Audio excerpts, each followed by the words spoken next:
On Saturday night, I headed to a pub located in the basement of a mixed-use building near the train station. The function room in the back of the pub was reserved for a gathering of familiar faces, dozens of whom had assembled. "Hey, Max, long time no see." My childhood friend, Bob, noticed me and called out. "Hey, Bob, it's been a while," I replied and took a seat next to Bob. Today was our middle school reunion. This was the first reunion for our class. We were all 23 years old. Those who went to college would be in their first year of work. But I had fallen ill right after starting high school and had to repeatedly go in and out of the hospital, forcing me to take a leave of absence. Eventually, I recovered from my illness but chose not to return to high school and instead started working part-time. This was because my father's business had accumulated a lot of debt and went bankrupt, so I decided to work to help out with the family finances. It was just my father and me. My mother wasn't around. My father worked hard, managing both the household and his job, and always supported me during my illness. He must have been very busy at his new job, working to pay off debts. I could tell how busy he was every time his constantly ringing cell phone went unanswered. Yet, he visited me in the hospital every day during my hospitalization. It must have been tough for him to make it to the hospital by 7 p.m. when visiting hours ended, especially since it took an hour by train from his new workplace.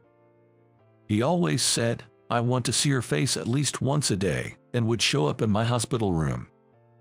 When I was discharged from the hospital and returned home, the house was always in disarray. Unfolded laundry piled up, dishes and cups accumulated and washed in the kitchen sink. And sometimes there were several unthrown garbage bags on the balcony. He must have been too busy to do the household chores, as he was working hard. In the midst of repaying debts, he also had to care for me in the house. I realized how hard it had been for him at that time. I wanted to be the one to support him. So once I recovered from my illness, I started working part-time at a bookstore. I worked diligently every day, never late or absent. And my efforts paid off. This year, I was promoted to a full-time employee. I shared this news with Bob, whom I met again after a long time. That must have been tough, missing a lot of school due to illness. Bob sympathized. Just then, a familiar woman approached us. "Max, I heard you didn't even finish high school. You're just a middle school graduate, aren't you?" It was Emma, who used to bully me in middle school. She was the last person I wanted to see again. "It must be really tough for you if you don't have a high school degree. These days, you can't even get a decent job, can you?" Emma said, looking down on me with disdain. I stayed silent and looked down, knowing it was pointless to argue with her. Middle school graduates don't earn much, do they? Come to think of it, you were poor even when you were in middle school, and you're still poor as an adult. I'm actually surprised to see you at this reunion. Can you even afford the fee?" Emma said loudly, drawing the attention of everyone around us. "Hey, Emma, that's enough," Bob interjected, but Emma glared at him and snapped. "How dare you speak to me like that? Do you know who I am?" Emma was the daughter of a local construction company owner. Her parents were influential in the community, with her father serving as the head of the neighborhood association, and she was notoriously arrogant in the local shopping district. Bob runs a coffee shop with his family in that local shopping district. It wouldn't be good for his family business if Emma started harassing him. I hurriedly stepped between the two of them. "Bob, don't worry about me," I said. Bob fell silent, looking frustrated. Emma smirked and walked away. The reunion, which should have been fun, turned sour because of Emma. Bob consoled me, saying, "Don't worry about what she said. There was a time in middle school when I got the highest score in a Spanish test, and it seemed she couldn't stand it, being good at Spanish herself. I even have a Spanish tutor," she said, crying in frustration, a scene Bob had accidentally witnessed and recounted to me. That was when she started harassing me, but I never paid attention to it, thinking that karma would get her for such petty behavior. See you, Max. Keep it up. Take care, Bob. A few days later, I received my first paycheck as a full-time employee. I decided to repay my father for everything he'd done for me and took him to a famous and expensive French restaurant. It was a well-regarded place and had been featured prominently in the local paper when it opened. When my father saw the paper, he murmured, "That's a nice restaurant. I'd like to go there someday." Since I started working, he prepared lunch for me every morning, even though he himself had to get up early for work. My father, a man of few words and quite stubborn, was someone I deeply appreciated. Dining at such a high-end restaurant was the first time for both of us. My salary wasn't very high. Even though I lived at home, I had to split the monthly rent and living expenses with my father, so I didn't have much leeway financially. But living frugally every day, I thought it would be nice to splurge just once in a lifetime. So, I made a reservation at the restaurant. My father said, "It's a waste of money, no need for such things."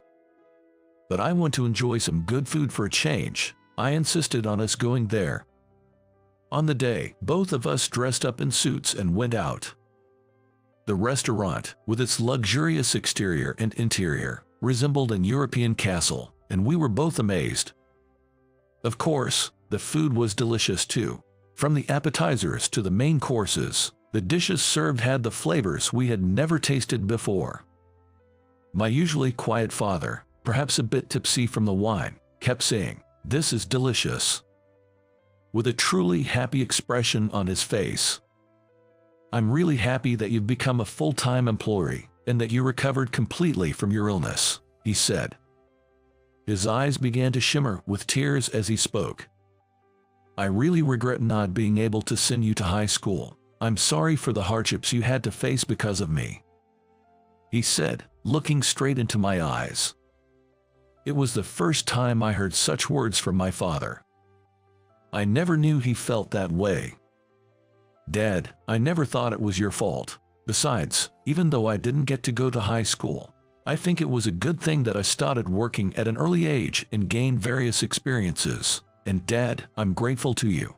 It must have been hard to take care of me when I was sick, but thank you for raising me on your own." My father looked up when I said that. "Max, you've really grown up to be a fine young person," he said, with tears in his eyes. It was the first time I had ever seen my father cry. "Dad, don't cry. Come on, let's eat." We resumed our meal. My father, who normally didn't say much, was quite talkative that day. We shared nostalgic stories from my childhood and finished our meal in high spirits. Just as we were about to leave the restaurant, I heard a familiar voice. "Max, is that you, Max?" Hearing the voice, I had a bad feeling. It was Emma, who stood up from a nearby table and was approaching us. "I'm surprised to see a poor person like you with only a middle school education in such an expensive restaurant," Emma said, smirking at me. That bad premonition came true. I didn't care what she said to me, but I didn't want her to belittle me for only finishing a middle school in front of my father. I was worried he might blame himself again. Emma glanced at my suit and said, "What's with that cheap, tacky suit? Even if you dress formally, you still can hide your poverty. People like you don't belong in this kind of place." She was unusually critical and loud, perhaps in a bad mood. Worried, I looked at my father. That's when he stepped forward from behind me. "Emma, long time no see," he said. "What? Oh, you're Tom." Emma's eyes widened in surprise and she froze, mouth agape. "What, Dad? You know Emma?" "Yes, she's a sales representative for one of our company's suppliers," my father explained. I couldn't believe it. My father and Emma knew each other. Emma didn't even see who I was with, as she was too busy confronting me. After his company went bankrupt, My father was fortunately offered a position at a friend's company and became the head of the purchasing department. To Emma, my father was an important client. Tom, why are you here? Well, it's simple, this is my son. We came here for a father-son dinner. He treated me with his first paycheck, my father explained. Wait, Abbott, you are father and son. Emma was shocked. I apologize for my rude behavior. I didn't know Max was your son, Emma said hastily. My father had a stern look on his face. Emma, it seems you have quite a prejudice against academic backgrounds, he said. No, that's not what I meant.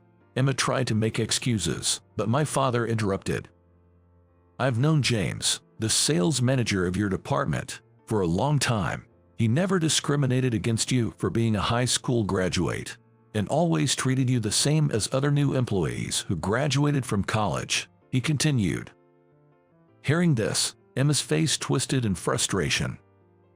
Yes, James did look after me, but the other college graduates and seniors looked down on me, she admitted. Just because you were treated that way doesn't mean you should do the same to others. Such behavior is meaningless, my father responded. He spoke in a firm tone. I'm sorry. Don't apologize to me, apologize to my son, he said. Then, Emma turned to me and looked straight into my eyes. Max, I'm so sorry. She blushed as she apologized repeatedly. Seeing this, I felt a sense of relief. Emma, the reason Max couldn't go to high school was that my business went bust at that time. He gave up further education so he could work and financially help me. He is such a considerate son, so please don't mock him ever again. And not just Max. It's wrong to mock anyone based on what's on the surface. Such behavior lowers your own dignity as well, my father said, placing his hand on Emma's shoulder. Tom, I understand. I am truly sorry, Emma responded. Dad, I was moved by my father's resolute demeanor. I'll have a word with James about this, he added. What? No, please, that would be embarrassing, Emma protested. Or should I reconsider our business dealings with your company? No, please don't do that. Then I'll just have a quick chat with James. Oh, no, Emma's shoulders slumped in defeat. By the way, Emma, isn't your friend waiting for you to come back to the table? Emma looked up as my father gently spoke to her. At her table sat a young man, looking our way with concern. Perhaps he was Emma's boyfriend. You should go back to him, my father suggested.